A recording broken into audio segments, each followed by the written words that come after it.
So to complement my art today, I think I will have this project as well, which I will title A Passage a Day from some of my favorite books. This one is by Herman Melville.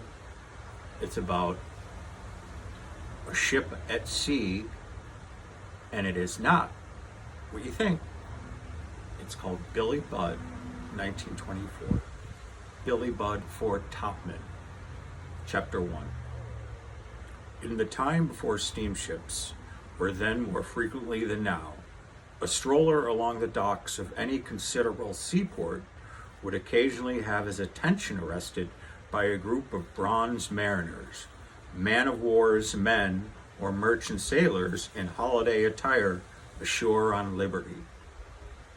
In certain instances they would flank, or, like a bodyguard, quite surround some superior figure of their own class, move along with them like Aldebaran among the lesser lights of his constellation.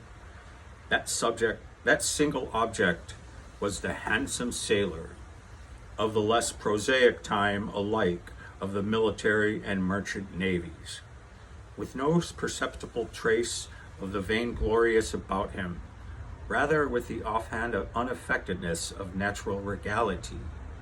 He seemed to accept the spontaneous homage of his shipmates. A somewhat remarkable instance occurs to me. In Liverpool, now half a century ago, I saw under the shadow of the great dingy street wall of Prince's Dock, an obstruction long since removed, a common sailor, so intensely black that he must needs have been a native African of the unadulterate blood of Ham, a symmetric figure much above the average height. The two ends of a gay silk handkerchief thrown loose about the neck danced upon the displayed ebony of his chest. In his ears were big hoops of gold, and a Scotch Highland bonnet with a tartan band set off his shapely head. It was a hot noon in July, and his face, lustrous with perspiration, beamed with barbaric good humor.